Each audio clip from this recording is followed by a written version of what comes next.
Fora da política não há salvação. Um canal e podcast para discutir política. Produzido por mim, o cientista político Cláudio Couto. Olá, bem-vindo a mais um Política na Veia, esse programa com a parceria da Carta Capital, do Fora da Política não há salvação, do cientista político Cláudio Couto e da TV GGN do Luiz Nassif. A gente aqui já vai entrar aqui nos últimos acontecimentos dessa história, mais uma vez, assim, trágica e repetitiva, que são esses ataques. Na verdade, a reação da polícia à morte de um policial da Rota no Guarujá, em tese, seria uma reação ao PCC, mas acumulam-se aí denúncias de assassinatos aleatórios e civis. Há, por exemplo, o caso de uma história de que um dos assassinados estava com uma criança no colo, a criança foi tirada do colo dele e ele foi morto. Os números também agora mais ou menos divergem, a maioria fala em 12 mortes, mas já que fala em 19 assassinatos. Há vídeos de policiais aí, oficiais, tirados do Instagram, dos canais das redes sociais dos policiais, comemorando de uma forma jocosa essas mortes. E há uma reação, também tudo indica, do PCC. E, de novo, nós estamos enfiados nessa crise que se repete, e modelos que se repetem. A gente já viu isso acontecer de forma violenta e nessas soluções que, no fundo, não levam a nada. Aconteceu outras vezes aqui em São Paulo, então está se repetindo um cenário, e é sempre o mesmo comportamento da polícia, sempre o mesmo comportamento das autoridades, que minimizam a reação policial. E você tem cobranças maiores. A ONU acabou de pedir que você tenha uma investigação séria e independente dos casos. Eu acho que quem mandou essa mensagem da ONU vai ficar esperando sentado, mas justamente a gente vai discutir aqui, eu, o Couto e o Nassif, começando pelo Cláudio Couto. Cláudio Couto, quer dizer, de novo, né, como eu disse, uma reação típica de uma história que não acaba nunca. A gente parece um pouco mal comparando com esses conflitos, por exemplo, do Oriente Médio, que vão se estendendo, a polícia contra o PCC contra a polícia sempre nessa reação desproporcional, aparentemente também com alvos que nada tem a ver com os supostos criminosos do PCC que teriam matado o policial da Rota. Mas eu queria, de qualquer forma, que você analisasse onde é que isso vai parar, que reação que isso pode ter, o que efeito pode ter sobre a imagem do Tarcísio de Freitas. Lembrando que semana passada a gente discutiu aqui justamente a divulgação do relatório anual do Fórum de Segurança Pública, e os números continuam trágicos, apesar da queda no número de mortes violentas. Você tem uma miríade de outros crimes que aumentaram exponencialmente no Brasil, mas eu queria que você analisasse a partir dessas últimas informações. Bem, primeiro, bom dia, Sérgio, bom dia, Nassif, bom dia aí que nos acompanha, apesar dessa notícia tenebrosa, né, que está na cena e que a gente tem que discutir aqui. Olha, quando houve o assassinato do policial militar, na semana que passou, já era previsível essa reação. E era previsível por quê? Em que a polícia tem reagido sistematicamente sempre que ocorre a morte de um policial por meio de uma ação dessa natureza. A gente já viu há poucos anos atrás aquela chacina de Osasco, em São Paulo, né? E eu estou falando agora só da PM Paulista. A gente sabe que isso também acontece em outros estados, um padrão das militares, que são instituições que não transitam para a democracia. Quando houve a transição democrática, as polícias militares ficaram lá na ditadura ainda, continuam operando segundo a mesma lógica, né, de uma polícia que tortura, que mata, que executa extrajudicialmente, que faz o que bem entende, e isso continuou agora. Então essa chacina que a PM está promovendo no Guarujá era completamente previsível, né? E o que mais ainda choca, embora não surpreenda da mesma maneira, é a postura do próprio governador do estado, né, desse bolsonarista dissimulado, que é o Tarcísio de Freitas, né, que tenta o tempo inteiro passar ali uma imagem de certa moderação, mas que na realidade reza pelo mesmo catecismo que rezam os bolsonaristas de um modo geral, E é por isso que ele, antes mesmo de qualquer tipo de apuração sobre o que efetivamente aconteceu, ele já veio a público dizer que a ação foi perfeitamente normal, algo dito também pelo seu secretário de Segurança, não casualmente. Né? Não casualmente, um capitão da Polícia Militar, o Derride, né, que era deputado e que assumiu aí agora a Secretaria de Segurança do Estado, e também simplesmente sacramentando, chancelando, legitimando essa forma de atuar da PM que, repito, era previsível, é reiterada, e sempre aparece como algo que, enfim, se justificaria por conta de uma eventual reação dos criminosos, né? Se é que são criminosos, né? Porque o que consta é que estão sendo assassinadas pessoas que até possam ter tido algum tipo de problema no passado com a justiça, mas que já não estavam mais cumprindo pena, já não tinham mais nenhum tipo de envolvimento, gente que inclusive estava tentando se tornar aí um trabalhador normal depois de uma passagem pela cadeia, né, e que estão sendo simplesmente fuziladas pelos policiais que foram ali vingar a morte do seu companheiro. Então, isso tudo era tremendamente esperado, né, e é um problema com o qual a gente vai ter que lidar se a gente quiser que esse país seja efetivamente uma democracia, né, que respeite direitos humanos, respeite direitos individuais, que a polícia não seja uma força, uma gangue que na realidade executa aqueles que elege como seus inimigos, porque é assim que a polícia militar em todos os estados praticamente da federação se comporta quase que o tempo inteiro. É isso que está acontecendo com essa chacina do Guarujá.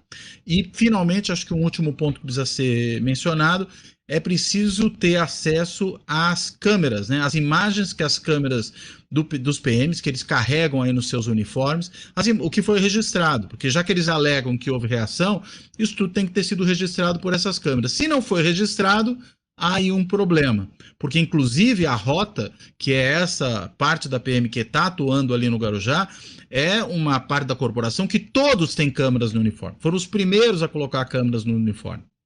Você não tem câmera para cobrir todo o contingente da Polícia Militar no estado de São Paulo, mas essa parte do contingente tem câmera necessariamente instalada no uniforme. Então, essas imagens têm que se ver a público. Se é que houve reação, como estão alegando, né, as forças policiais, estão alegando aí as autoridades do governo do estado de São Paulo, então é preciso que essas imagens provem isso. Porque as evidências outras são todas no sentido contrário, que o que está acontecendo, e eu falo no gerúndio mesmo, que continua a acontecer no Guarujá nesse momento, é uma chacina promovida pela PM em vingança pelo assassinato de um de seus membros. Daí volta a questão da justiça de transição. Em 2006 teve o episódio mais vergonhoso da história de São Paulo. O PCC tinha feito uma incursão aí pela cidade. Em represália, a Secretaria de Segurança, sob o comando de Saulo de Castro Abreu, que sumiu depois disso, ele ordenou uma chacina que ocorreu especialmente em Guarujá. Foram mortas aí 500, 600 pessoas. Eram 100 por dia. A chacina só reduziu quando o pessoal do Ministério Público Federal aqui, não estadual. O estadual tem uma dificuldade monumental aí de cumprir as suas funções. Conversou com o Conselho Regional de Medicina, e o Conselho Regional de Medicina mandou 2 ou 3 legistas para o Instituto Médico Legal. Reduziu na hora. Por quê? Porque a perícia, depois que faz a perícia, você tem um inquérito. E eles tinham plena confiança de que os peritos do Instituto Médico Legal não fariam nada. Eu já fui em vários eventos aí, com as mães de maio. Né? Ocorreu, deve estar repetindo agora, foi uma coisa horripilante. Sabe, de motociclistas aí com encapuçados e tudo, chegaram a matar uma moça grávida que ia fazer dar luz no dia seguinte. Atiraram na barriga. Eu fiz uma vez um seminário sobre segurança pública, levei um delegado de polícia, ele falou, não adianta a Polícia Civil entrar. Se uma delegacia resolver investigar, no instante seguinte a Polícia Militar cerca a delegacia. E quando você tem um governador genocida, que nem esse sujeito, ou como era o Dória também, o Dória, quando teve um massacre lá em Paraisópolis, ele parabenizou os policiais. Uma vez eu entrevistei uma senhora, uma major da reserva, que fez uma tese de, não sei se mestrado ou doutorado, sobre a violência policial, e ela dizia algo, quando o incentivo vem do chefe, o chefe quem é? É o governador. Quando vem o incentivo do chefe, não tem como o alto comando da PM segurar a base. Porque você já tem uma tendência do policial militar, ele se consolida no seu meio pelo número de mortos que tem. Então, por mais que eventualmente o alto comando tente estabelecer alguma disciplina, se vem a orientação, se vem o incentivo de cima. O Alckmin era assim, o Alckmin também era o discurso do bandido morto. Agora, quando pega um sujeito que nesse Tarcísio aí, foi bom para desmascarar de vez, aí achar que é possível um bolsonarista civilizado. Não é. Além de ser um baita do incompetente, aí o pessoal que está cercando ele aí, o pessoal do Tribunal de Contas, tudo que está vendo o governo dele em São Paulo, percebe que ele não tem nenhum jeito aí de gestão e tudo. Esse incentivo que ele deu a esse massacre é uma covardia, sabe? Não, 19, agora está falando de 19 mortos. Você teve o primeiro policial morto lá, tá? Vai atrás do assassino, prende. Agora você tem 19 episódios aí só tem um lado morto, o outro lado não tem ferido, não tem nada. É evidente que é massacre. E daí... Você teve agora essa policial que foi alvejada numa padaria de Santos, mas aparentemente uma reação a isso tudo. Mas é um caso também. É um caso. Não, é covardia. E pega os civis, eles saem matando indiscriminadamente, como foi. Você tinha, olha, quando você teve os episódios de maio, algumas escolas perceberam e alertaram os alunos para não irem para a aula. Outras escolas, os alunos não tinham noção. Alunos. E daí iam para a escola e eram mortos no meio do caminho aí por uma polícia alucinada. E o Saulo de Castro Laborde, o que aconteceu com ele? Nada. Antes ele já tinha feito aquele massacre, acho que é Castelinho, aquele episódio do ônibus aí, que mataram um monte de gente aí. Um assassino que depois virou secretário dos transportes de Alckmin, e a primeira medida dele foi alertar as concessionárias de transportes que eles iriam reduzir o valor do pedágio. Não reduziram. Obviamente, estavam chamando para conversar. Né? Cadê esse sujeito? Não aconteceu nada com ele, nada. Cadê o Ministério Público Estadual que um membro dele permitiu esse massacre? Nada. São Paulo é uma selvageria, sem leis, sabe? Sem judiciário, sem... Agora o Ministério Público Estadual diz que vai pegar uma equipe para investigar isso aí. Eu duvido que saia alguma coisa, sabe? Agora, o Ministério Público, esses anos todos, estava muito ocupado, né, Nassif, tentando construir mais um processo contra o Lula, aquele famoso caso que eles queriam. Do Marx, Engels e Hegel. O Ralph de Souza Filho, optaram pelo excludente de licitude ainda na campanha. É verdade, mas imaginemos se o Moro tivesse tido capacidade, inteligência e força para aprovar o excludente de licitude, que ponto que nós estaríamos? Por quê? Mas, além de todos os absurdos que estão sendo cometidos nesse caso, a gente tem esse ponto que o Cacá me alertou, que nas outras vezes os policiais usavam perfis fakes, mas dessa vez não, tem um policial envolvido nisso, que no seu Instagram oficial está lá comemorando com música do Pato Fu, comemorando as mortes. O outro falou, mais gente vai morrer, a gente está matando um monte de gente, como se isso fosse uma espécie de missão, né? Uma missão dada a eles. Agora, o histórico, o Nassif bem lembrou que não aconteceu nada com Saulo, a gente deve esperar então que nada aconteça, Cláudio Couto, ou pode ser que mude alguma coisa? Olha, Sérgio, e a disfarçatez é tanta desse governo, que a versão que o governo está querendo dar agora é o seguinte, que as denúncias de que houve tortura e execução estariam sendo dadas pelos moradores ali das comunidades, porque o tráfico os estaria coagindo a fazer isso. Olha, é de uma disfarçatez, de uma cara de pau, de um cinismo dar uma versão como essa, né, que o que a gente vai dizer? Né? Quem diz uma coisa dessas, que na realidade não, os policiais não estão fazendo nada de errado, eles estão, na verdade, os coitadinhos dos moradores estão sendo coagidos pelos bandidos malvados. Claro que os bandidos são malvados, mas achar que é por isso que eles estão denunciando esse tipo de coisa é inacreditável. É inacreditável.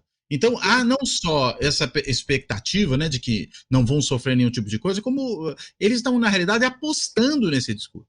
É um aceno para o eleitorado de extrema-direita e para esse eleitorado que se deixa capturar pelo medo e que aceita esse tipo de discurso de que a polícia tem que entrar quebrando tudo e atirando em todo mundo, como se isso fosse resolver o problema da segurança. Aliás, se resolvesse,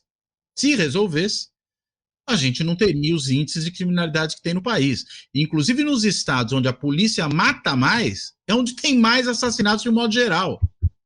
Ou seja, na verdade isso não funciona, pelo contrário, isso produz mais violência. Então vir agora, querer transformar o que eles estão fazendo em algo que seria uma invenção dos moradores por pressão dos traficantes, me desculpe, é chamar toda a população de imbecil, achar que todo mundo é trouxa, que as pessoas acreditam nesse tipo de conto da carochinha, né? E na realidade, uma tentativa de legitimar esse apoio que o governador Tarcísio de Freitas e que o secretário do Henrique estão dando à chacina que a Polícia Militar de São Paulo promove no Guarujá. Talvez as pessoas não se enganem, mas eu apostaria que se fosse feita uma pesquisa no estado de São Paulo, essa operação teria um apoio, chama de operação, essa chacina, melhor dizendo, teria um apoio elevado, eu desconfio. Eu queria colocar um outro ponto aqui, começando pelo Nassif, que eu acho que tem uma ligação. O Nassif estava falando aí da justiça de transição, esse ponto que a gente nunca resolve, né? Desde o fim da ditadura, a gente nunca resolveu esses problemas em nenhum momento. Agora a gente teve, eu acho que está dentro desse contexto, queria que a gente tentasse fazer a relação entre as coisas, que foi essa outra piada, esse relatório do Exército, então, sobre os atos golpistas de 8 de janeiro. Quer dizer, os militares não tiveram nada a ver com isso, coitados. A culpa é do governo que não se preparou e não acreditou que ia acontecer na CIF. Não é inacreditável, não. Você teve já em 2014 a AMAN, né, que é a Academia Militar de Agulhas Negras, recebendo um cara que tinha sido expulso do Exército lá, um capitão que queria explodir gasodutos no Rio de Janeiro, que era o Bolsonaro, né? Então, e você vê a desfaçatez do pessoal agora aí, com essa história, com esse relatório, e daí você pega tanto o relatório quanto esse argumento aí de que o tráfico estava obrigando o pessoal a declarar tortura, recebendo tratamento de coisa séria, um na Folha, outro na CNN, né? Mas esse caso aí do relatório militar é típico. Eles foram cúmplices. Isso aí foi articulado por militares, não tem como. Quando você tem todos os quartéis do país permitindo aglomeração no entorno, quando você pega o terrorista, aquele cara que queria explodir o caminhão-tanque, que falou que queria explodir uma bomba também no saguão do aeroporto de Brasília, no interrogatório dele ele fala, olha, a inteligência do Exército não fez nada? Ah, fez sim. Eles estavam lá e impediram infiltração. Infiltração de quem? Ah, não, tinha um monte de ambulante querendo vender coisas lá. É evidente que teve participação direta dos militares. Eu não sei o que levou. Essa questão de querer dar agora uma aparência de legalidade, o que levou a não ampliar, digamos, esse golpe e recuar num certo momento foi a falta de apoio externo. E especialmente dos Estados Unidos. Nós temos aqui um exército que é totalmente subordinado aos Estados Unidos. São que nem os caras aí do Ministério Público e do Judiciário que, nossa, têm orgasmos quando são convidados a fazer um curso nos Estados Unidos. E o exército que abriu mão de tecnologia, de indústria de defesa e tudo, cada vez mais dependente. Então, digamos, isso aí foi o ápice, digamos, do exemplo aí de não punição dos envolvidos, tanto nas torturas da ditadura, quanto nas tentativas de golpe agora, né? Esse IPM aí que foi feito, né, ele repete os IPMs da ditadura, inclusive do Rio Centro, né, em que falaram que a bomba que explodiu no colo dos militares, na realidade, foi posta ali por um esquerdista. Veja só que esquerdista habilidoso, né, ele conseguiu colocar a bomba no colo do militar, né, sem que o militar talvez se desse conta de algo disso, de algo assim. É o mesmo tipo de lógica que está acontecendo agora, né? E é um problema, eu diria, quase que a gente pode analisar do ponto de vista gramatical, né, de uma análise sintática. Quem é o sujeito, quem é o objeto? A gente poderia dizer o seguinte: os militares, investigando os militares, concluíram que os militares não fizeram nada de errado. É isso. Agora estão querendo que todo mundo acredite nisso, né? Então eles são sujeito e objeto ao mesmo tempo. O inquérito do Coronel Job, lá do Exército, lá com essa informação aí de... Agora, tudo indica que caminhamos por esse passo aí a ter punição de alguns civis tolos que fizeram aquela invasão, de alguns financiadores aí, mequetrefes até, e nada de quem planejou, me parece, a não ser que o Supremo seja capaz de mudar esse jogo. Não estou falando aqui o Mauro Cid, que já está exposto, o Major, que deu aquele depoimento grotesco na CPI, não estou falando desses. Esses também devem entrar na conta, me parece. Agora, isso tudo, parece que o Exército também subiu ali uma espécie de barricada, definindo qual é o limite que o Poder Civil não poderá ultrapassar, neste caso, dessa investigação do 8 de janeiro. Não?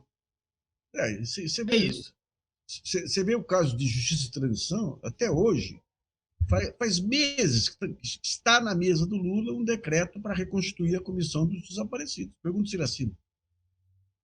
ele assina. Então, não adianta. Esse temor dos militares aí, cara, enfraquece eventuais militares legalistas e prepara espaço para a primeira oportunidade aí, que houver ambiente novamente. E quando você pega aí, digamos, a mídia, acha que a mídia aprendeu com o discurso de ódio lá atrás, retorna tudo, nesse caso o Márcio Postman aí. Ei, rapaz, olha, vou te falar, viu? Esse aprendizado democrático aí, porque no momento em que o mundo inteiro se democratizava, o país aqui tinha uma democracia periclitante aí, né? Mesmo a democracia pós-constituinte, que... Nossa, o Temer uma vez, conversei com o Temer lá atrás, ele falou, a Constituinte mostra que nós temos uma democracia, que a Constituinte garante a democracia. O Barroso falava, a Constituinte garante a democracia. Você vê que criou um vácuo, isso aí até perguntaria para o Couto aí, porque você criou um vácuo, um enfraquecimento do poder executivo, primeiro em cima, digamos, do multipartidarismo. E depois você tem desde do fim desde o início, digamos, da República, vários poderes percebendo espaços vazios, querendo ocupar no lugar dos eleitos. A mídia que fez o impeachment do Collor, tentou do Fernando Henrique, tentou do Lula, conseguiu da Dilma. O Ministério Público, que a partir do mensalão começa a querer ganhar poder político, né? Os evangélicos, quando montam as suas bancadas, os pluralistas montando... E as Forças Armadas aí voltando para a política com tudo, né? Com tudo, junto com PMs e tudo, né? Então, onde que vai a democracia? O Supremo entrou nisso. O Supremo quis comandar lá. Acordou a tempo, hoje tem um papel heróico aí para defender. O Supremo não. O Alexandre de Moraes, porque se dependesse de outros lá, não sei o que aconteceria, né? E hoje a gente tem isso, né? O Supremo tenta agora ser o guardião das instituições, mas quando você olha para todo lado, alguém acredita que o Tribunal de Justiça de São Paulo vai fazer alguma coisa em relação a esse massacre? Eu não acredito. Ele é capaz o TJ de São Paulo é o TJ que tem algumas câmeras que são conhecidas como câmeras de gás, né? É isso. Mandaram prender Carmen aqui do Ocupe 9 de Julho acusando de ligação com o PCC. Talvez dê umas medalhas, né? Já criticar, acontece que nem eu, vem aquele monte de processos. Talvez dê medalhas para os policiais, né? Isso é bem provável. Inclusive que recebam na Assembleia Legislativa, né? E veja que maluco, né? Uma outra reação completamente escalafobética, né, a essa chacina do Guarujá, é a defesa que tem feito alguns deputados estaduais da bancada da bala na Assembleia Legislativa de São Paulo, de que está aí evidenciado que é preciso tirar a câmera do uniforme dos policiais. A gente fala, qual é a lógica? Oi? Né? Que esses caras estão, na realidade, dizendo com isso? Quer dizer, é para tirar, mas nem viram as imagens ainda, inclusive. Mas, olha, na verdade dizer, olha, estamos gostando do que está acontecendo e tem que fazer mais, então vamos tirar as câmeras para não constranger ninguém a fazer isso. Sendo que, olha, inclusive após o início do uso das câmeras, caiu a morte de policiais. Não foi só a morte que caiu em 75% das pessoas em operações policiais. Veja, se a morte de pessoas em interação com a polícia caiu em 75% depois do uso das câmeras, isso já é um número que acho que quase que fala por si mesmo. Mas se além de tudo caem as mortes de policiais, então é mais motivo para defender as câmeras, inclusive que isso deveria ser uma política nacional de segurança. Todas as polícias militares deveriam usar isso, né? Porque, afinal de contas, a gente vê que os números são terríveis e, olha, fazendo justiça, são terríveis também, por exemplo, num estado como o da Bahia, que há 16 anos, indo para 20, é governado pela esquerda, e que é a segunda polícia que mais mata no país. Só perde para a do Amapá, à frente da do Rio de Janeiro. Vejam só. E aí, enfim, o problema, eu entendo, está, claro, na PM, institucionalmente, mas está também no governo que não toma providências para resolver esse problema, no governo do Estado. Agora, o Nassif falou em aprendizado, Nassif, aprendizado democrático, eu queria só discordar, porque eu acho que, na verdade, não vive o aprendizado. O Brasil, na verdade, a gente se acomodou na situação seguinte, a gente brinca de república e democracia, é como se fosse um ensaio assim na escola, entendeu? Não é levado a sério, a gente, o mundo inteiro adora, os Estados Unidos, a Europa adora, então deve ser bom. Vamos fazer uma coisa aqui que pareça isso, mas é para levar isso a sério? Não. Então, você tem uma república e uma democracia de brincadeira, de fachada, de fancaria, de piada. Nunca você vai enfrentar os problemas sérios e aí a gente continua isso. E esse poder absoluto, lembrando que quando é preciso mudar as regras do jogo, eles mudam, como aconteceu no caso da Dilma. Tá ficando, esse cara está muito tempo no poder, vamos dar um jeito agora, nisso. Vamos pegar a autonomia das corporações. Né? O Ministério Público agora acabou essa brincadeira aí de você ter eleição do lista tríplice e o procurador-geral sair daí. Né? Isso aí acabou. Você pega as Forças Armadas, é um poder à parte. Um poder à parte. Aí. Você pega a Polícia Federal, agora você tem a Associação dos Delegados da Polícia Federal que querem indicar o delegado geral, que tem que ser delegado, não pode ser de outra carreira. Né? Você pega esse poder desses delegados, surgiu onde? No período do Zé Eduardo Cardoso. Aquele Francisquini aprovou umas 3 leis aí. Você pega um inquérito policial que pode acabar com a vida de uma pessoa, o delegado é absoluto. Você não tem nem perito no meio, você não tem nem os demais especialistas da Polícia Federal, é só o delegado. Então ele fica com poder de vida ou de morte sobre a reputação da pessoa. Se a pessoa quiser reagir, vai lá, vai na justiça, daqui 8 anos consegue anular o inquérito, mas já está morta a reputação. Então você tem em todos os setores aí a Polícia Militar querendo indicar os comandantes, os delegados da Polícia Federal querendo... o Ministério Público insistindo nesse negócio aí de indicar procurador-geral. Ou seja, uma democracia em que as corporações querem levar o freio aos dentes. Como é que fica, né?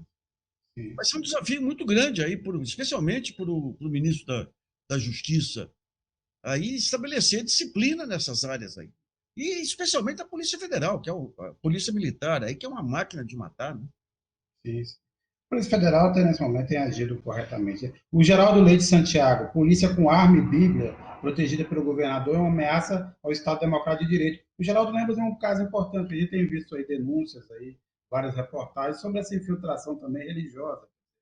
Hoje, a Polícia Militar de São Paulo frequenta cultos e tal, tem a central da Igreja Universal, que ainda depõe contra o Estado laico. E a Maria José Lins, as Forças Armadas são historicamente dependentes dos Estados Unidos. Aquela política desenvolvimentista da ditadura era a política dos Estados Unidos financiada pelo Banco Mundial. Eu recebi aqui, a gente recebeu mais cedo aqui o Gabriel Lemos do Amaral. Rosa Weber me surpreendeu positivamente no comando do STF. Eu queria entrar nesse assunto, quer dizer, essa semana estamos aí retomando o ano judiciário, depois do recesso. Nós temos aí a posse do Luiz Zanin, como novo ministro Supremo, e esse fim de mandato, não só de período da Rosa Weber no Supremo também, mas também do mandato dela como presidente. O Gabriel Lemos aqui elogia, lembrando que a pauta é extensa, né? Nós vamos ter aí a discussão sobre posse de drogas, principalmente de maconha, alguma discussão sobre o aborto, temos aí um marco temporal, temos o juiz de garantias, que eu não sei se volta imediatamente essa discussão, tem a coisa também do crime de honra, no caso do feminicídio, é uma pauta extensa. Me parece que a Rosa Weber quer aí fazer um fecho melhor para a passagem dela pelo Supremo. O Gabriel elogiou, mas eu queria só lembrar 2 momentos da Rosa Weber, para ficar só nesses 2. Primeiro, o voto no habeas corpus do Lula, né? Ela que podia ter feito a maioria, disse que ia seguir a maioria e fez o 6-5, e depois a atuação leniente, capenga e medrosa nas eleições, como presidente do TSE nas eleições de 2018. As fake news rolando à solta, pau quebrando, e ela dizendo que era incapaz de fazer algo, quando já existiam instrumentos naquele período, e o Alexandre Moraes mostrou depois que era possível fazer alguma coisa. Mas, bem, a coletiva que ela deu quando o leite já estava derramado, para explicar o que o TSE estava tentando fazer em relação às fake news, é um dos momentos mais patéticos, eu acho, de um ministro do Supremo e de um presidente do TSE. Mas, de qualquer forma, temos essa pauta. Eu queria que vocês analisassem também essa passagem da Rosa Weber, e depois vamos pegar alguns pontos. Vamos começar por esse marco temporal, que vocês acham, o que vai acontecer. Couto e Nassif.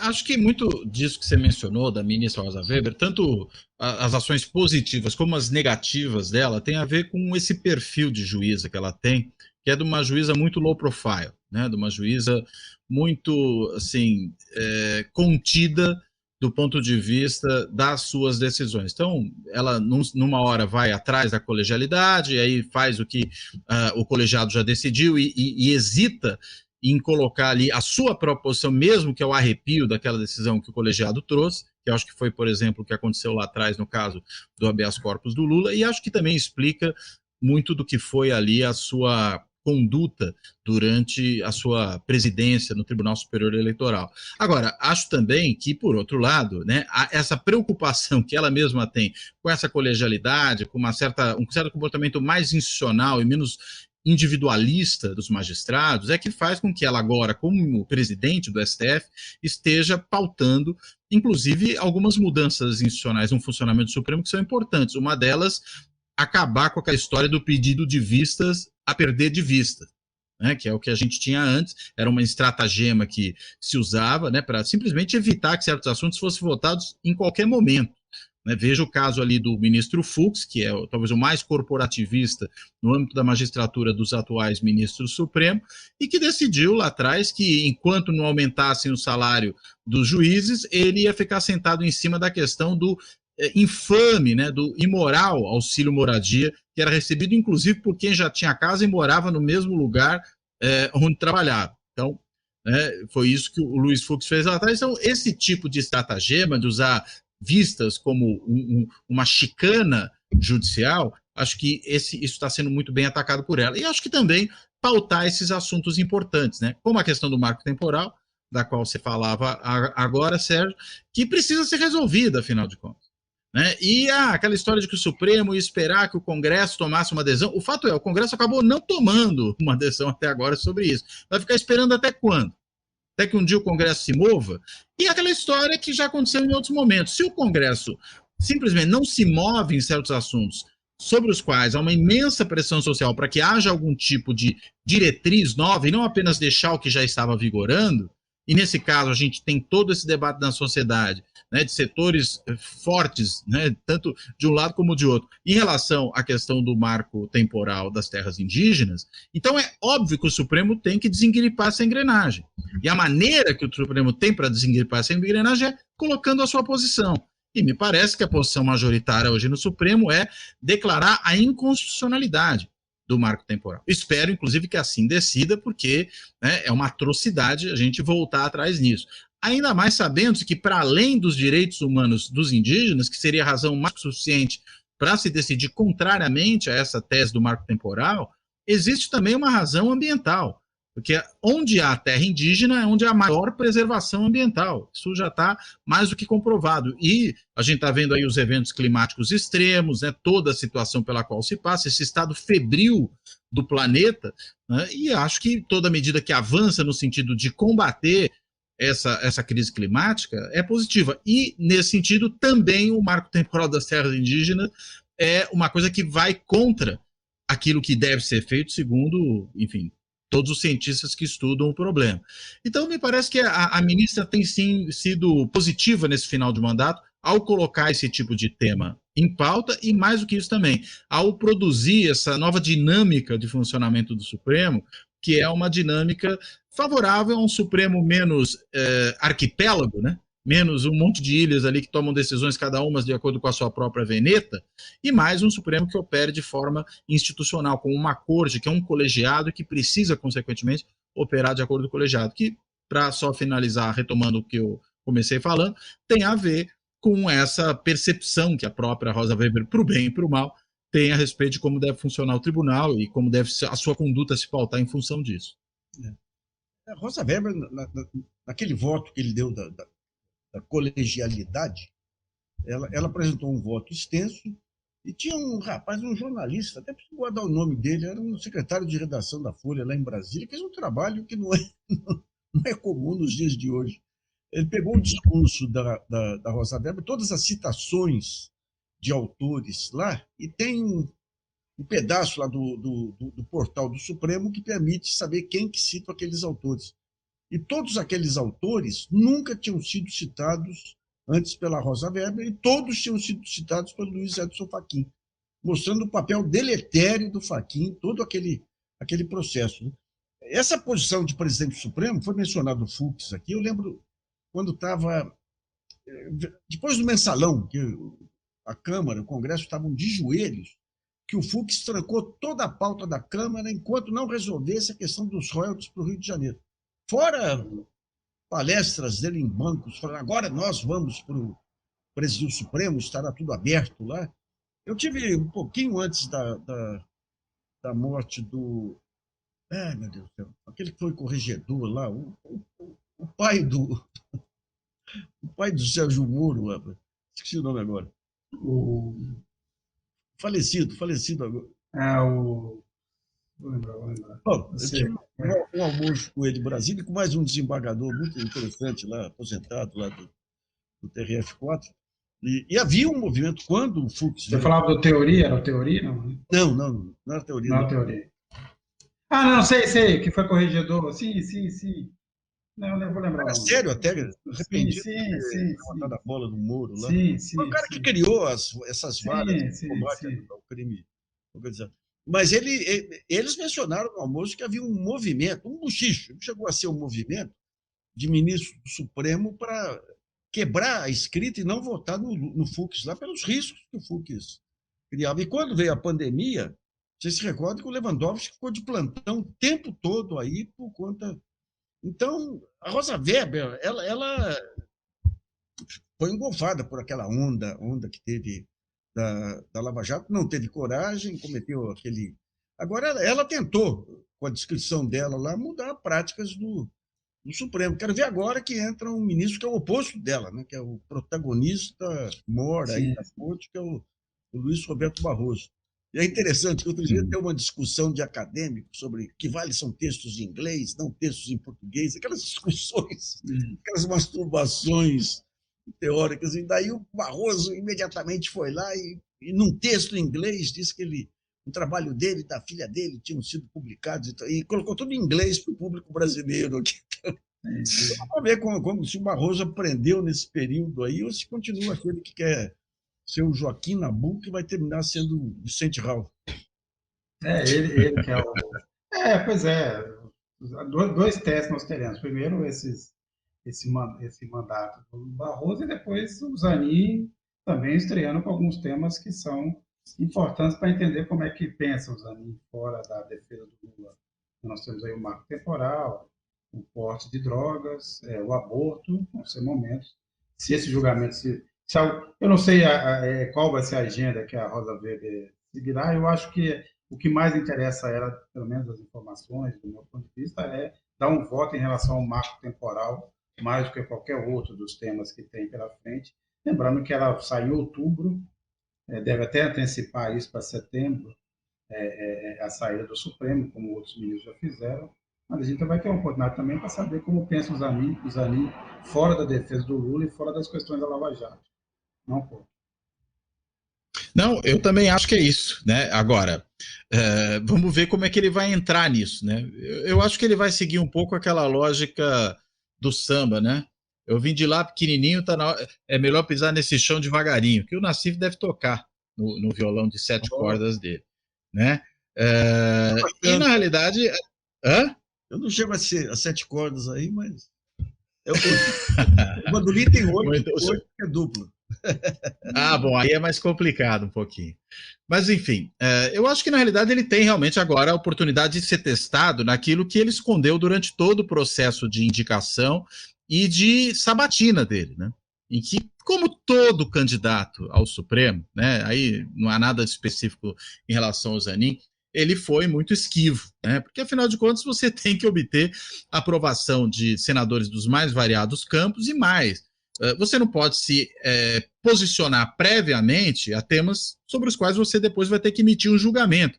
Senão você estaria, na realidade, anunciando um pré-julgamento daquelas situações. Então, para tudo aquilo que não diz respeito, por exemplo, da esfera criminal, né, ou até mesmo, embora aí eu acho que a situação é um pouco diferente, questões, por exemplo, relacionadas a direito empresarial, que era a área preferencial de atuação do Zanin antes de advogar para o Lula, no caso da Lava Jato, a gente tem aí uma grande incógnita.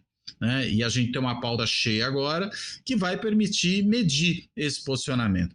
Eu não creio que, tendo em vista, inclusive, a experiência prévia que o Lula teve com Toffoli, que teve com Joaquim Barbosa, com outras indicações que ele fez ao Supremo, né, e tendo em vista que foi justamente isso que o levou a escolher o Zanin, por conta de uma confiança que tinha nele, que as perspectivas do Zanin em relação a esses outros temas mais caros ao setor progressista, que elas sejam muito diferentes daquilo que se espera de alguém com esse tipo de posicionamento.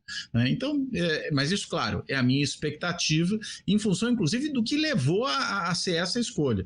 Né, que não é só um prêmio pessoal a um advogado que venceu a batalha para o Lula, não é só apenas uma questão de confiança pessoal, mas me parece que uma avaliação diante de situações anteriores, isso foi textualmente dito, né, pelo próprio Lula, que o levou agora a escolher alguém com maior afinidade com ele em relação a uma série de pautas. Mas, enfim, vamos esperar para ver, mas eu aposto, já que você pediu aí para dizer qual era a expectativa, né? A minha expectativa, sério, é de que ele seja mais progressista do que muita gente estava antecipando. Vamos ver se a minha expectativa se confirma. Nassif? Gozado, eu tô com implicância com os balões de saio na mídia, né? É impressionante. Esse negócio de jornalismo de notas, eu lembro lá atrás... Praga. Eu lembro lá atrás, o Paulo Henrique Amorim, que sempre foi muito bem-humorado, lá atrás, quando ele fazia o informe econômico, o JB, ele falava, quando chega a determinada hora, se alguém me manda uma nota, eu agradeço de joelhos. Né? E aqui qualquer balão, né? Então, se entra uma candidata, por exemplo, a ministra do Supremo, daí sai a notinha, sempre da Manu Gaspar e outros, né? Ministros são contra não sei o quê, sempre no coletivo, né? Militares têm... Então... Mas é aquele negócio que você tem algo em física que eu sempre usei até para a economia e principalmente para ministro do Supremo. Tem dois momentos do ministro do Supremo. Tem antes e depois de ser...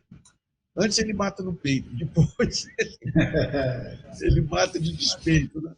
Então, não adianta. O Lula ele tem uma sabedoria que vem lá de trás, no tempo dele do Sindicato dos Metalúrgicos, quando ele passava o cargo para alguém, ele não voltava mais lá. Porque, sabe, depois que a pessoa senta no cargo, ela é absoluta. Né? E no Supremo, bom, tem um exemplo maior do Toffoli aí e outros. Né? Eu acho que a opção do Lula pelo Zanin foi exclusivamente pela resistência dele aos métodos da Lava Jato. Né? Agora, em relação aos demais temas, eu não sei. Nós sabemos. Não foi o único também, mas era o mais próximo, né?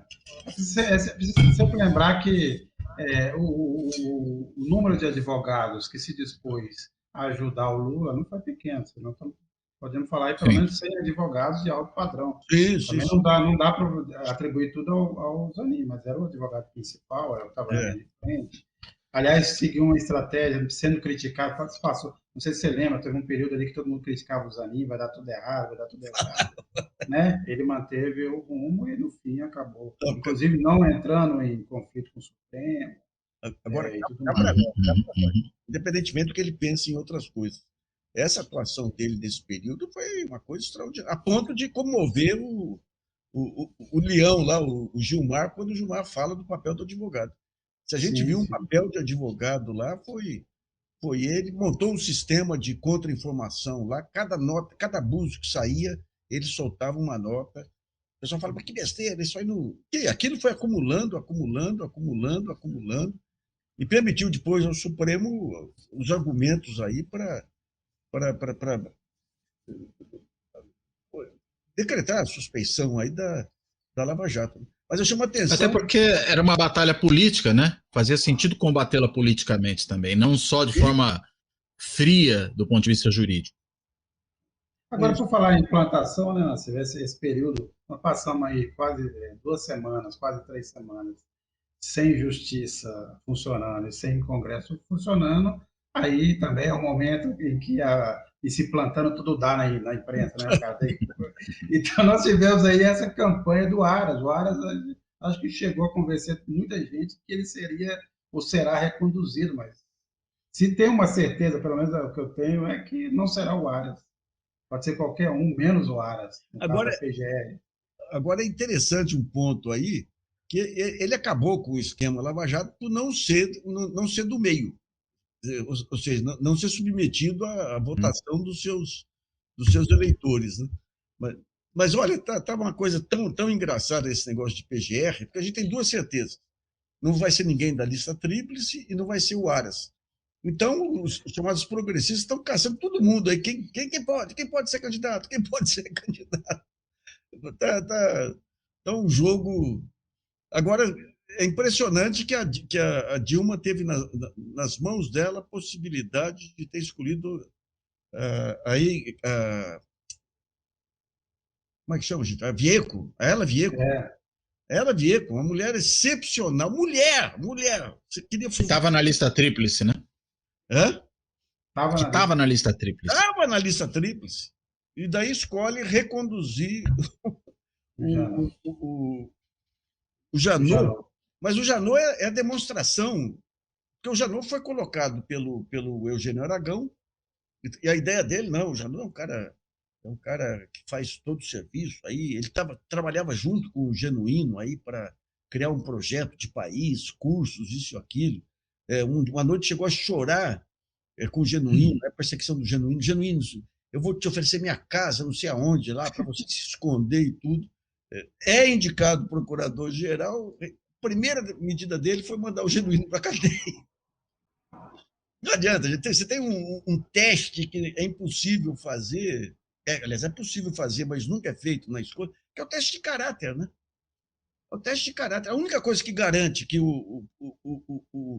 a pessoa, antes de ser ministro supremo e depois vai ser a mesma, é o caráter. Mas como é que você faz teste de caráter? O Roosevelt, quando ia indicar alguém para a Suprema Corte, passava lá um fim de semana na casa dele, lá, ele julgando. E o Requião disse que fazia isso lá no Tribunal de Justiça do Paraná. O Lula disse que fez isso com o Fachin lá, achou que o Fachin não sei o quê. Eu acho que Ele mais... não fez errado, então. Né? Não, ele não escolheu o Fachin. O Fachin foi a escolha da Dilma, né? Não, né? Você citando o Roosevelt sempre serve de exemplo, porque as pessoas têm dificuldade de entender que essa aqui, Corte Suprema, são cortes políticas. Então, você vê o que está acontecendo nos Estados Unidos agora. Nós fez uma maioria, então, a idade da pedra está chegando, né? A idade média está se aproximando dos Estados Unidos. O Roosevelt só conseguiu implantar... Acho que a idade média já passou. A idade da pedra é que está mais próxima agora. Mas se a gente chegar na antiguidade clássica, talvez dê uma parada interessante, vamos ver. Não, mas acho que pula, né? Essa coisa aí pula. Eles pulam esse pedaço, vai da idade média. É você, os últimos dias de Pompeia aí. Aí, lembrando que o Roosevelt só conseguiu fazer várias medidas do New Deal depois que trocou a Corte Suprema. Aliás, precisou de 2 mandatos para conseguir essa maioria, né? Porque várias na verdade, teve a ameaça, né? Ele ameaçou empacotar a corte, né? Para usar a expressão, tradução, uma tradução literal aqui do inglês, que é muito ruim, né? Que é pack the court, né? Que é, na verdade, lotar a corte, né? Encher a corte de juízes seus. Não fez isso, mas ele ameaçou que iria fazer. Tanto que tem uma piadinha, né, que diz que quando os juízes resolveram mudar de opinião diante dessa ameaça, né, em inglês eles falam the switch in time that saved nine. Quer dizer, a mudança bem a tempo que salvou os 9, porque são 9 juízes da Suprema Corte. E mudaram mesmo, de repente todo mundo que estava interpretando que todas as medidas do New Deal eram inconstitucionais, passaram a achar o contrário. Né? Isso que é realmente capacidade persuasiva. Né? A gente tem que só tomar cuidado com isso, porque é exatamente esse negócio de lotar a corte que fazem também os nossos atuais populistas autoritários, né? Que faz o Orbán, que faz na Polônia, que faz o Chaves na Venezuela, enfim. O Bolsonaro insinuou, né? O Bolsonaro insinuou aumentar. Insinuou. É perigoso tem uma pergunta aqui do Fábio Manoar, que ele quer saber assim, o que explica o blogueiro Alan dos Santos não ter sido preso nos Estados Unidos e extraditado para o Brasil. Lembrando que a gente teve essa polêmica aí dessa semana. Aparentemente, o Brasil recusou a extradição do suposto espião russo. Na verdade, em uma resposta ao fato dos Estados Unidos não terem se movimentado para trazer o Alan dos Santos. Mas, pergunto, cabe a prisão do Alan dos Santos também, a extradição? Isso é uma dúvida que eu carrego, mas queria perguntar para vocês. Olha, eu consultaria nessa aí um advogado. Eu não tenho ideia também, não. Opa! O brasileiro está tudo resolvido, tanto que foi solicitada a extradição. Mas aí precisaria ver, no caso da legislação americana, primeiro, se o caso dele, por exemplo, seria considerado crime nos Estados Unidos. Tendo em vista a concepção que os americanos têm do que seja liberdade de expressão e o caminho livre que existe lá para os disseminadores de fake news, para aqueles disseminadores de ódio, né? Tanto que isso, vamos entre nós, né? Chega para a gente... O Twitter está aí, né? Como? O Twitter está aí, né? O Twitter está aí, não é só o Twitter. Eu estou pensando agora naqueles trumpistas e gente da extrema-direita que tem ali canais de vídeo e tudo mais e que difunde esse tipo de coisa. Então, muito provavelmente, o Alan dos Santos não estaria enquadrado em nenhum crime lá. E essa pode ser uma razão para a não extradição dele. Bem, minha gente, lembrando aqui na CIF, você estava comentando aí sobre o Postman, quer dizer, de qualquer forma o Postman vai lá, agora estamos diante agora da transformação do IBGE no núcleo de distorção de notícias. Vai ser o IBGE vai virar uma fake news. Central de fake news. Mas é gozado esse negócio dos ataques a ele aí, porque depois do bolsonarismo, tem algum amigo aí, eu preciso lembrar a fonte aí, que disse que o bolsonarismo foi a melhor forma de lavagem de reputação. Não sei se foi até aqui que saiu, mas tem muita gente que fez todo aquele discurso de ódio lá atrás, transformou a discussão econômica em discurso de ódio, discussão política em discurso de ódio, você não tinha adversário, você tinha inimigo. Aquilo gerou o bolsonarismo. Daí o pessoal aprendeu, agora está tudo civilizado aí. De repente vem o caso Márcio Postman e o pessoal vai com os dois pés no peito, né? Porque se eles pegam um crime impossível, que é a manipulação de dados do IBGE, é impossível. O IBGE tem toda uma estrutura de captação de dados. Segundo, você tem principalmente preços, que é a área mais sensível aí, você tem a FGV, você tem a FIP, você tem os bancos que fazem, ou seja, o crime impossível. Daí pega o Postman. Se o Postman manipular os dados, mas com base em quê? Tem histórico dele de manipulação de dados? Não, mas se ele manipular os dados, daí vai ficar que nem o IBGE da Argentina. Então, isso aí deflagrou todo um gado. O meu princípio de gado bolsonarista pega esse gado de mercado aí. De todos os lados começam a surgir ataques ao Postman, inclusive levantando estudos dele. Ele falou de fundo dos mares, que tem que disputar fundo dos mares, falou que o PIX pode ser subordinação aos Estados Unidos, um conjunto de discussões que você pode discordar ou não, mas são discussões com fundamento. Se você cria uma moeda digital, a possibilidade de integração de partir para uma moeda única é maior. Você pode apresentar um monte de argumentos contrários, mas é uma discussão consistente. Daí você vê os caras aí com aquele ar de sábio, falando, ele falou isso, tal coisa. Esse negócio do espaço sideral. Você tem os bilionários hoje todos se preparando para tentar começar a colocar, como você teve no século XV, aí o Novo Mundo, o espaço sideral é uma área que vai acontecer acontecer disputas. Ele coloca, aí falou do espaço sideral. Então, digamos, foi um massacre ali que durou 2 dias. 2 dias. Não, porque ele vai manipular a política econômica, e daí você tem aqueles que são, como é que chama? Aquele boi que vai na frente, que leva o resto da boiada. O boi de piranha, não? Não, não é o boi de piranha, não, é o boi condutor lá. Foi a mídia solta esse negócio, vem todo mundo atrás aí, vem editorial da Folha, vem... Então, digamos, todo aquele clima que você tinha pré-Lava Jato, não digo nem pós-Lava Jato, pré-Lava Jato, aquele clima de criminalização, de chutar o saco e tudo que você tinha antes, que leva a Lava Jato, você vê que está vivo aí. Você pode discordar do Postman? Pode discordar de um monte de coisa do Postman.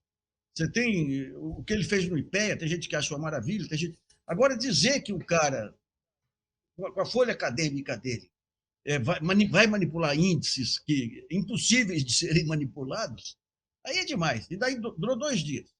Daí hoje já estava mudado. Daí fala, não, porque... E uma outra sacanagem é atribuir erros de política econômica a escolas de pensamento. Aí, o desenvolvimentismo levou à tragédia da Dilma. Não! Os erros que a Dilma cometeu lá não tem nada a ver com o desenvolvimentismo. Os erros que o Paulo Guedes cometeu não tem nada a ver com ortodoxia. Então, hoje já estão maneirando, depois que E a Simone Tebet, cá para nós, deu uma aula de maturidade aí, não embarcou nessa tentativa de... Mas tudo isso é a síndrome... Queimação, né? Acho que você ia falar queimação. Mas a síndrome do vazio. Aquele negócio, você não tem notícia política em julho, você não tem outra... Então, você tem que inventar coisas. Né? Agora, deixa eu só fazer um comentário em cima do Nassif, Sérgio, desculpa. É só o seguinte, é engraçado também, né, achar que o Pottman, vamos lá, e eu ouvi gente falando isso, assumindo a presidência do IBGE, isso significa uma sinalização de que no futuro o governo vai mudar a sua política econômica. De onde tiraram isso? Quer dizer, qual é a relação? O que tem a ver Lé com Cré? Na realidade, eu faço uma leitura oposta. O Pottman no IBGE significa o seguinte: para contemplar um certo setor da esquerda e do próprio PT com posições econômicas divergentes daquela da equipe que está na Fazenda, você arranja lugares para eles onde eles não possam interferir na política econômica tocada adiante pela Fazenda. Então você dá um lugar, você dá um prêmio de consolação para esse pessoal e eles ficam ali contemplados em alguma medida, né? E aí você blinda a sua área, que você não quer que as ideias dessas figuras tenham importância ali. É simples assim. O outro raciocínio é um raciocínio assim, que não sector, é um raciocínio que não tem lógica, né? Mas que, enfim, é apresentado por conta das paranoias e por conta também, me parece, dos preconceitos que há em relação ao próprio governo. Mas desculpa, Sérgio, te devolvendo a palavra aí. Deixa eu colocar uma observação. Eu acho que a ida do Postman lá vai fortalecer um conjunto de posições. Qual é a estratégia do Haddad hoje? O Haddad me deu entrevista, aí falou até na taxa de juros neutra, no PIB potencial, que eu tenho certeza que ele não acredita. Mas está fazendo um discurso. Você vai ter lá na frente um conjunto de medidas que vão ser tomadas que vão investir contra dogmas de mercado. E a melhor maneira de você conferir eficácia ou resultados de políticas econômicas é a prova do pudim, são os indicadores. Então, eu acho que o Postman, à frente do IBGE, com o quadro técnico do IBGE, vai desenvolver um conjunto de indicadores. Eu dou só um exemplo, gosto de repetir. Quando o Lula começa a aumentar o salário mínimo, um estudo do IPEA, com base no PNAD do IBGE, constatou que 50 e tantos % dos lares com aposentado e pensionista, eles eram arrimos de família. Ou seja, deu argumento de que você tinha ganhos na saúde, porque a família melhor alimentada, com acesso a remédio, ganhos na educação, porque as crianças entravam no mercado de trabalho mais tarde, ganhos na segurança. Então, digamos, os indicadores, eles são um fator fundamental para a grande discussão ideológica que tem no mercado. Hoje, os únicos indicadores que a gente discute, o que é? Superávit fiscal, a nota, o rating das agências de risco, é a taxa de juros longa. Inflação. A presença do Postman lá, eu acho que vai dar uma turbinada nos indicadores para poder... Aquilo que o Delfim falava, a prova do pudim. Você sabe se uma política é boa ou ruim pela prova do pudim. Pega os indicadores. Está trazendo bem-estar? Está trazendo perspectiva de melhoria, de desenvolvimento? Então, no fundo, o receio deles, essa história de colocar em dúvida aí os índices e tudo, é o receio da grande guerra dos índices, que agora vai ficar muito mais sofisticada, muito mais ampla. Porque você vai ter indicadores sociais aí para se contrapor a esses indicadores de mercado, né? Bem, para terminar, você só tem a chance, você só pode dar uma resposta sem se alongar. Copom amanhã, 0,25 ou 0,5? Ou nada? Eu acho que 0,5. Não. Se fosse pensar pela lógica, mas o Roberto Campos Neto vai ter que mostrar autoridade. Ele vai jogar em 0. Ele quer criar uma crise política. 0,25. 0,25. Então, vamos ver. Depois vocês comem do Nassif, tá? Não, eu não vou discordar. Eu só quero torcer para ele estar errado. É diferente. Depois o pessoal aí pode cobrar do Nassif. Eu não vou dar opinião. Eu acho que... Não, talvez fique seja 0,25 também, só para mostrar que quem manda sou eu, entendeu? Isso é um risco real. Bem, eu agradeço quem nos acompanhou aqui nessa jornada. Agradeço aqui todos os elogios, as mensagens que chegaram, continuem nos acompanhando. Nassif e Cláudio Couto, até a próxima. E, bem, vamos lá, em frente. Que atrás vem gente, como dizia o Zé Pitácio. Então tá bom, pessoal. Um abraço aí para todo mundo. Até a semana que vem. Abração aí, pessoal. Até a semana que vem. Tchau.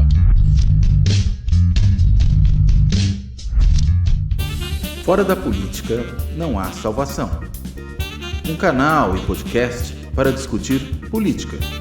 Produzido por mim, o cientista político Cláudio Couto.